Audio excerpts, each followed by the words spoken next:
नया मोड़। एक कहानी।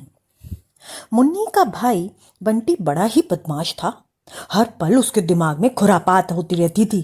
कभी किसी के घर की घंटी बजा देता तो कभी लोगों के मेन गेट खोलाता। गली के कुत्तों से बेहद प्यार करता था। कभी बिस्किट ब्रेड रोटी खिलाता ही रहता था। लेकिन यहाँ भी खुरापाती दिमाग शांत न रह पाता। कभी किसी की पूंछ में घंटी बांध देता, कभी किसी के गले में स्कार्फ। इतना सब तो ठीक था, लेकिन एक दिन तो हद ही कर दी उसने। दिवाली आने वाली थी। उसके पिताजी ने कहा कि इस बार नए पटाखे नहीं लाएंगे, पिछले साल के बचे हुए पहले खत्म करो, तभी हम नए के बारे में सोचेंगे। अब वो कहाँ मानने वाला था। उसका शैतानी दिमाग ने एक योजना बनाई। पटाखे बाहर निकाले और कुत्तों की पूंछ में बांध दिए। बेचारे कुत्ते उसकी आवाज से डर कर इस कोने से उस कोने भागते फिरे। एक तो बेचारा जख्मी भी हो गया। ये देख उसके पिताजी को बहुत गुस्सा आया। आना ही था। वे जानते थे डांट से कोई फायदा नहीं होगा, कुछ और सोचना होगा। बंटी को सही दिशा की जरूरत है। एक दिन उन्होंने बंटी को पास बुलाया और कहा, चलो बंटी, मुन्नी को भी बुलाओ, हम सब एक जगह जाएंगे। घूमने की बात पर बंटी और मुन्नी खुशी से उछल पड़े। दोनों फटाफट तैयार हो गए। माँ बड़ी अचंभित थी कि आज दोनों को क्या हो गया भाई।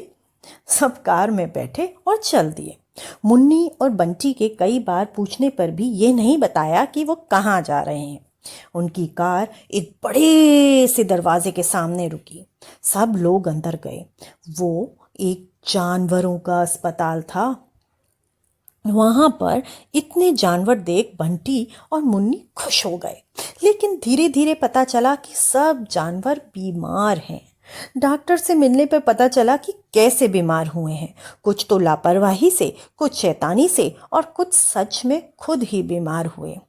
पापा ने एक बहुत ही लाचार कुत्ते के बच्चे को गोद में उठाया और बंटी मुन्नी की गोद में रख दिया। आज से इसकी देखभाल की जिम्मेदारी तुम दोनों की। दोनों को कुछ समझ नहीं आया कि कैसे करेंगे इसकी देखभाल। इसकी तो पीछे की टांगे ही खराब है, वो घिसट घिसट कर चलता है। लेकिन जब उसने प्यार भरी नजरों से उन्हें देखा तो दोनों का दिल पसीज गया। दोनों ने हामी भर दी। ब्रूनो को घर लाया गया। जी हाँ, यही नाम रखा था उन्होंने। बड़े जतन से दोनों उसकी देखभाल करने लगे। एक दिन बंटी अपना खिलौना कार से खेल रहा था कि अचानक उसके पीछे वाले पहिए टूट गए। वो दुखी था, कोशिश कर रहा था उनको जोड़ने की। कुछ देर बाद उसकी दिमाग की बत्ती जली। कार तो टूट गई, लेकिन वो उसको काम में ला सकता है। खुरापाती दिमाग में आज जबरदस्त आइडिया आया था।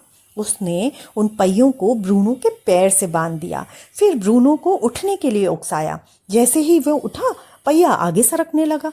थोड़ी देर की मेहनत मशक्कत के बाद ब्रूनो को समझ आ ही गया कि कैसे पहियों को अपने पैर बना ले। उसने उनका इस्तेमाल करा और बस उसको तो मानो पंख मिल गए। वो बेहद खुश था और उसे खुश देख बंटी और मुन्नी भी खुश थे।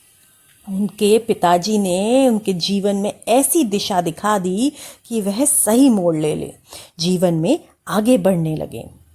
जानते हैं दोस्तों, परोपकार करने में जो आनंद है वो शैतानी करने में कहाँ। आप समझ गए। ये बात बंटी भी समझ चुका था। परोपकार करिए और अपना जीवन खुशियों से भरिए।